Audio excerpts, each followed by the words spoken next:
మేము వెళ్ళినప్పుడు అడిగాం, రోడ్డు మీద కూర్చున్నప్పుడు ఏం అడిగాం, అయ్యా అతన్ని పిలిచి కొట్టారు, కొట్టడానికి మీ దగ్గర ఏం ఫిర్యాదు ఉంటే పిలిచారు అని అంటే దాని మీద మాట్లాడాలి. ఈ రోజు అడుగుతున్నా, ఈ రోజు ఫిర్యాదు చూపించండి. మీరు ఆ రైతులు మీరు పిలిచి కొట్టారే, ఆ కొట్టిన దానికి సంబంధించి ఆ రైతులను కొట్టిన దాని మీద ఫిర్యాదు చూపించమంటే ఈరోజు మీరు ఫిర్యాదు చూపించేటువంటి పరిస్థితులు లేదు. దాని మీద ఏం చేశారు, అక్కడ కూర్చున్నారు, అంతా చేశారు, దానివల్ల అంతా నష్టపోయారు, దానివల్ల ఇబ్బందులు జరిగాయి.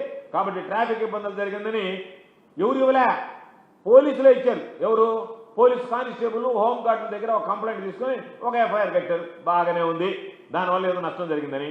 మరలా నిన్న అక్కడ ఉన్నటువంటి ఎస్ఐని బెదిరించామని చెప్పి ఎస్ఐ దగ్గర ఒక కంప్లైంట్ ఇచ్చి మళ్ళీ 2వ కేసు పెట్టారు.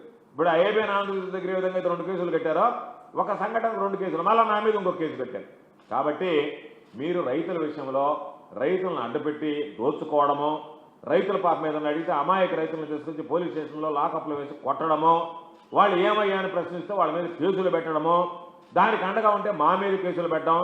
ఈ జిల్లా రైతులు కానీ, ఈ జిల్లా వైఎస్ఆర్ కాంగ్రెస్ పార్టీ శ్రేణులు కానీ రైతులకు అన్యాయం జరిగితే ప్రశ్నిస్తాం తప్ప మీరేదో రైతుల గురించి మీరేదో బెదిరిస్తాను, కేసులు పెడతాను. దాదాపుగా 25 కేసులు పెట్టారు నా మీద ఇప్పటి వరకు. సిల్వర్ జూబ్లీ ఎక్కడా భయపడేటువంటి పరిస్థితి ఉండదు. మీకు ఇష్టం వచ్చినట్టు కేసులు పెట్టుకోండి.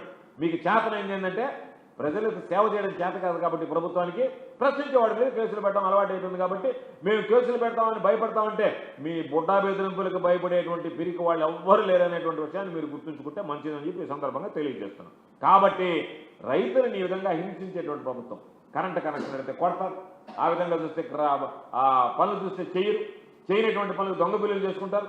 పాప రైతుల సొంత ఎంత సిగ్గుమాలినటువంటి వ్యక్తి అంటే సోమిరెడ్డి సర్వేపల్లి నియోజకవర్గంలో రైతులు సొంత నిధులతో కాలువ పనులు చేసుకుంటే దానికి బిల్లు చేయించుకుంటున్నాడు.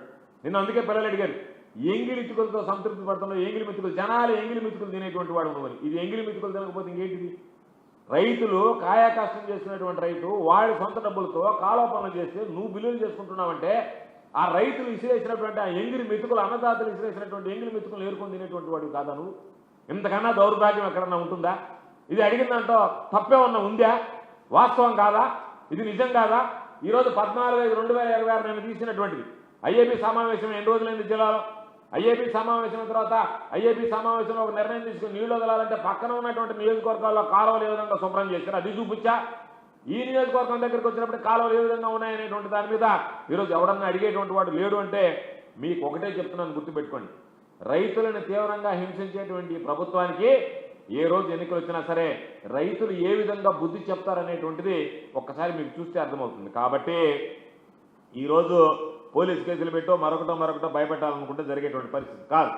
ఏ రోజు చంద్రబాబు అధికారంలో ఉన్నా తెలుగుదేశం పార్టీ కార్యకర్తలకు పందారం చేయాలన్నా, స్థానికంగా ఉండేటువంటి నాయకులు దోచుకోవాలన్నా రైతులకు మేలు చేసేటువంటి అవకాశం ఉండదు. రైతుల అభివృద్ధిని గురించి పట్టించుకోడు, వ్యవసాయాన్ని గురించి పట్టించుకోడు. రైతులంటే నిర్లక్ష్యం, వ్యవసాయం అంటే అశ్రద్ధ. కానీ వాళ్ళకు సంబంధించినటువంటి తెలుగుదేశం పార్టీ శ్రేణులకి పచ్చ చొక్కాలు వేసుకున్నటువంటి వాళ్ళు జోబులు నింపడానికి మాత్రం రకరకాలైనటువంటి కార్యక్రమాలు పెడతాడు. గతంలో మీరు చూశారు 2014-2019 మధ్య నీరు చెట్టు అన్నాడు. ఆగిపోయినటువంటి బిల్లులు చేయకుండా కూడా మన చేయనటువంటి బిల్లులు కూడా కలిపి దోచుకున్నారు, చేశారు. మన ఈ ప్రభుత్వం వచ్చిన తర్వాత మళ్ళీ ఇప్పుడు కొత్త స్కీమ్ తీసుకొచ్చారు, నీటి భద్రత, సాగునీటి సంఘాల బాధ్యత. అబ్బా ఎమ్మెల్యేలు పంచికట్టి నేరుగా జేసీబీల దగ్గరికి పోయి మళ్ళీ ఏమన్నా అయిపోతామని చెప్పి ఆ జేసీబీల దగ్గర కొబ్బరికాయ కొట్టి వాళ్ళు బొట్లు పెట్టి అడమ్మ బడవ పూర్వకం వచ్చినోడు ఎగిరినట్టు మామూలుగా పోయారమ్మ జాతరలు ఎగిరినట్టు ఎగిరినారు. ఆ రోజు ఎమ్మెల్యేలు అందరూ పోయి స్పీడ్ ఏంటంటే క్యాష్ పడిపోతా ఉంది కదా, ఏం పని చేయకుండానే. పని అంతా ఏంటంటే జేసీబీ దేనికి అంటే ఆ జేసీబీకి ఉన్నటువంటి ఆ తొట్టికి టెంకాయ కొట్టడానికి అంత తర్వాత జేసీబీ వెళ్ళిపోయి జేసీబీ దేనికి తీసుకొచ్చారు? అందుకంటే ఎంత సిగ్గుమాలైనటువంటి పని అంటే ఎమ్మెల్యే పంచి కొట్టుకోవడం పట్టు పంచి మన జేసీబీ అట్ట ఎత్తద్దు అనమాట. దాని ఇది బకెట దాన్ని కొబ్బరికాయ కొట్టినట్టు అయిపోయింది. ఎందుకంటే వంగలేరు కదా వీళ్ళు, వంగే బ్యాచ్ కూడా కాదు ఇది. వయసు అయిపోయింది, బలిసిపోయినారు తిని. కాబట్టి దాన్ని కొట్టిన తర్వాత ఇంకెళ్ళిపోతుంది అంతే. దానికి 2 గంటల రెంట్ అంతే. మిగతాంతా దొంగ బిల్లులే కదా, ఆ పని చేసేటువంటి పని లేదు. జేసీబీలు దేనికి అంటే టెంకాయ కొట్టడానికి, దొంగ బిల్లులు చేసుకునేటువంటి టెంకాయ కొట్టడానికి చూపుడుకు మాత్రమే జేసీబీలు తప్ప పని చేసేయడానికి జేసీబీలు అవసరం లే. కాబట్టి రైతులను అడ్డుపెట్టి దోచుకోవడానికి మళ్ళీ ఒక కొత్త పద్ధతి బ్రహ్మాండంగా ఏదైనా మామూలుగా రాఘవేంద్రరావు సినిమా టైటిల్స్ కన్నా బ్రహ్మాండంగా ఉంటాయి. ఇప్పుడు నీటి భద్రత, సాగునీటి సంఘాల బాధ్యత అని చెప్పి నీరు చుట్టలో ఒక కార్యక్రమం తీసుకొచ్చి దాన్ని దోచి వదిలిపెడుతున్నారు. కాబట్టి మీరు ఏంటంటే ఎప్పుడు ఏది దోచుకోవాలన్నా రైతులు గుర్తొచ్చేది దేనికంటే రైతులకు సంబంధించినటువంటి వ్యవసాయం, రైతు సంక్షేమం, అన్నదాతను అండగా నిలవాలా, ఆదుకోవాలనేటువంటి ఆలోచన కాదు. వాళ్ళని అడ్డం పెట్టుకుని ఏ విధంగా దోచుకోవాలనేటువంటి దానికి నీరు చెట్టు స్కీమ్ పోయిన ప్రభుత్వంలో, ఈ ప్రభుత్వంలో నీటి భద్రత, సాగునీటి సంఘాల బాధ్యతనని రైతులను అడ్డు పెట్టుకుని దోచుకునేటువంటి పథకానికి మీరు శ్రీకారం చుట్టారు. మీ బ్రతుకంతా రైతులను అడ్డు పెట్టుకుని దోపిడీ చేయడానికి తప్ప మరొకటి ఉండదు. కాబట్టి మీరు ఏ విధంగా తయారయ్యారంటే, ఆ గంగాధర్ రెడ్డి నేతను నేరుగా ఫోన్పేలు తీసుకొని మళ్ళీ ఇక్కడికే అధికారం తీసుకొచ్చారు. దాని మీద పత్రికల్లో పుంకాలుగా వార్తలు వచ్చాయి, రైతుల నుంచి విమర్శలు వచ్చాయి. ఆ తర్వాత సస్పెండ్ చేసి వదిలేశారు తప్ప ఏమి చర్యలు తీసుకున్నారు? అంతకన్నా ఏం ఆధారం కావాలా?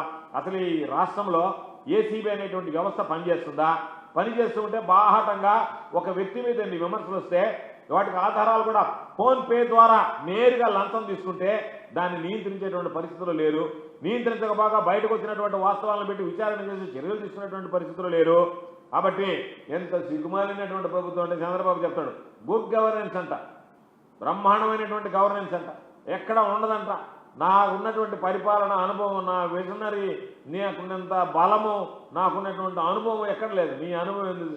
గాడిదలు కాసుకోవడానికి నీ అనుభవం ఏంటంటే, ఆర్టీఐ కింద ఈ జిల్లాలో ఏమేం పనులు జరిగాయి అని చెప్పి మేము కాగితం ఇస్తే దాని మీద తమరిచ్చినటువంటి కాపీకి ఇందు వెంట దత్తపాత్రమైనది పనులు అని చెప్పి దాని మీద మాత్రం సంతకం పెట్టారు. లెటర్ మీద ఎంత పనులు, ఎన్ని పనులు, ఎంత సంబంధించినటువంటి పనులు ఏమి రాయరు. మీరు అడిగినటువంటి ప్రశ్నకి సమాధానంగా మీరు అడిగిన వివరాలన్నీ ఇందు వెంట దత్తపరుస్తున్నాం అని చెప్పి దీని మీద మాత్రం సంతకం పెట్టారు. ఇచ్చేటువంటి కాగితం మీద ఒక కాగితం మీద కూడా సంతకం ఉండదు. దేనికంటే అయ్యా మేము ఇచ్చింది వేరు, వాళ్ళు చూపిస్తున్నది వేరు అని చెప్పడానికి. ఆర్టీఐ యాక్ట్ ఏం చెప్తుంది? ప్రతి పేజీ మీద సంబంధిత అధికారి అటెస్ట్ చేసి కాగితం ఇవ్వమని. నేను పోయినసారి కూడా చూపించిన, మళ్ళీ ఇప్పుడు కూడా అడుగుతున్నాను. చంద్రబాబు నాయుడు గవర్నెన్స్ ఏంటంటే ఆర్టీఐకే తూట్లు పొడిచేటువంటి విధంగా. ఎందుకంటే అది ఇస్తే బండారం బయటపడిపోదు, ఎక్కడెక్కడ దొంగ పిల్లలు తినారో బయటపడిపోదు.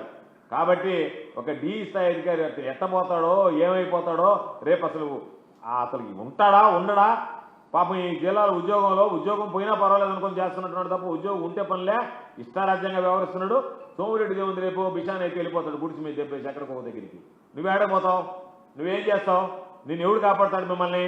కాబట్టి మీ ఇష్ట ప్రకారం ప్రజలకు సంబంధించినటువంటి దోచేసుకుంటే లెక్కలు ఎవరు అనుకుంటున్నారంట. పోయినసారి చెప్పాడు విజిలెన్స్ విచారణ చేస్తాను, చెయ్యి. ఈ విజిలెన్స్ విచారణ ఏం చేస్తావు?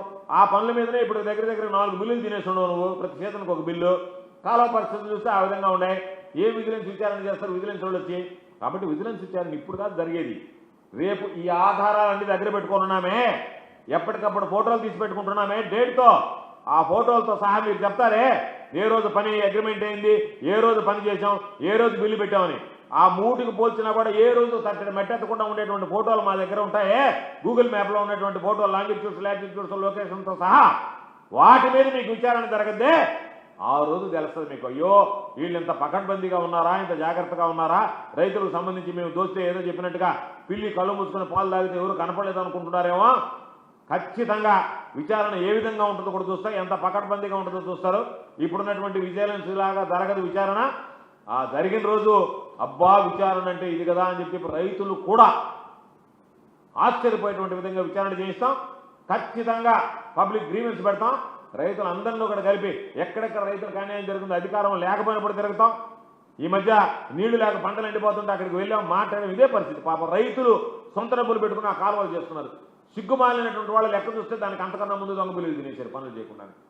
దొంగ బిల్లులు మీరు తింటే పనులు జరగకపోతే చెన్నారెడ్డిపల్లి దగ్గర సంబంధించినటువంటి సోమసాల దక్షిణ కాలువ దగ్గర రైతుల పంటలు ఎండిపోతా ఉంటే మేము వెళితే రైతులు క్లీన్ చేసుకుంటే మీరు నీళ్లు వదిలేరు. ఇంతకన్నా దౌర్భాగ్యం ఉన్నటువంటి పరిస్థితులు విధంగా ఉన్నాయా? దీనికి ఈరోజు ఐఏబీ సమావేశం ఎన్ని రోజులైంది? మీరు నీళ్లు వదిలేటువంటి పరిస్థితి ఉంది. పంటలకు నీళ్లు ఆపి ఎన్ని రోజులైంది? నీళ్లు ఆపారు, కోతలు అయిపోయాయి.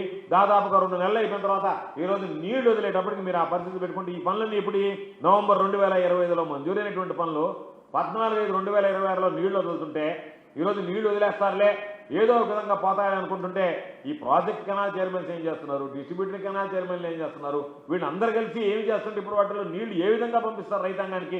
పాపం రైతులు రేపు నీళ్లు బాగపోతే వాళ్ళు మిషన్లు పెట్టుకోవడమో, వాళ్ళు చాకరీ చేసుకోవడమో, వాళ్ళు పనులు చేసుకుంటే మళ్ళీ ఓఎన్ఎం కింద ఇంకొక దొంగ బిల్లు చేసుకొని తినేయడం తప్ప మీరు ఎప్పుడన్నా రైతులను ఆదుకునేటువంటి పరిస్థితి ఉందా? ఇంతకన్నా దౌర్భాగ్యం ఉన్నటువంటి పరిస్థితులు ఎక్కడా ఉండవు. ప్రత్యేకించి నెల్లూరు జిల్లాలో సర్వేపల్లి నియోజకవర్గంలో కొత్త పుంతలు దక్కేటువంటి పరిస్థితి ఉంది. కాబట్టి ఆధారాలతో సహా ఈ ప్రభుత్వం ఏ విధంగా దోపిడీ చేస్తుందని చెప్పాం. కాబట్టి ప్రభుత్వానికి కాస్తైనా రైతుల పట్ల చిత్తశుద్ధి ఉంటే ఈ విధంగా దొంగ బిల్లులు చేసినటువంటి వాళ్ళని నియంత్రించండి. సంబంధిత అధికారుల మీద చర్యలు తీసుకోండి. జిల్లా కలెక్టర్ గారు మౌనంగా ఉన్నారు. జిల్లా కలెక్టర్ పరిపాలనా అధికారిగా ఉండేటువంటి వ్యక్తి మౌనంగా ఉండడం జిల్లాకి ప్రమాదం. యాక్ట్ చేయాల్సినప్పుడు ఈ జిల్లా కాకపోతే ఇంకో జిల్లాకు పోతాడు. కానీ ఈ జిల్లాలో పలానా ఆయన కలెక్టర్గా ఉన్నప్పుడు రైతులకు తీరం ద్రోహం జరిగింది, పనులు చేసుకోకుండానే బిల్లులు చేసుకున్నారు, పనులు చేసుకోకుండానే పలానా రైతులు ఈరోజు జిల్లాకు సంబంధించి మాట్లాడతారు. కలెక్టర్ల గురించి సుజాతారావు గారి గురించి మాట్లాడతారు, శంకరన్ గారి గురించి మాట్లాడతారు, జనదుష్యన్ గారి గురించి మాట్లాడతారు. వాళ్ళందరూ రైతులకు అండగా నిలిచినటువంటి వ్యక్తులు, రైతులకు ఏదైనా సమస్య వస్తే తమ సమస్యగా భావం చేసినటువంటి వ్యక్తులు. ఈరోజు జిల్లా కలెక్టర్ గారి పరిస్థితి చూస్తే రైతులు అన్యాయం అయిపోతున్నా కూడా నోరు మెదపకుండా నాకెందుకులే, నేనేదో గమ్ముగా ప్రభుత్వం చెప్పినటువంటి చేసుకుంటా, ప్రభుత్వంలో పెద్దలు చెప్పినటువంటివి చేసుకుంటా పోతే సరిపోతుంది అనేటువంటి ఆలోచనతో పనిచేయడం కరెక్ట్ కాదు. కాబట్టి ఖచ్చితంగా నేను జిల్లా కలెక్టర్ గారికి చెప్తున్నా, ఈ కాలువలు మీరు సందర్శించండి, సంబంధిత అధికారుల మీద చర్యలు తీసుకోండి. ఒకరిద్దరి మీద మీరు చర్యలు తీసుకుంటే ఈ జిల్లాలో రైతాంగానికి మీరు మేలు చేసినటువంటి వాళ్ళు అవుతారు, రైతాంగం మీ మేలు గుర్తుంచుకుంటారు. కాబట్టి మేనమేషాలు లెక్క పెట్టకుండా నీళ్లు వదిలి కొన్ని దగ్గర కాలువ పనుల మమ అనిపించుకునేటువంటి పరిస్థితిలో దయచేసి మీరు వెంటనే దీని మీద దృష్టి పెట్టి చర్యలు తీసుకోవాలని డిమాండ్ చేస్తున్నాం. ఎవరైతే ఈ విధంగా రైతులను అడ్డుపెట్టి దోచుకుంటున్నారో వాళ్ళందరి మీద కూడా ఈ ప్రభుత్వం, ఎందుకంటే మంత్రి మెదలడు, మంత్రికి నెలమామూలు ముడుతున్నాయి రామానాయుడికి.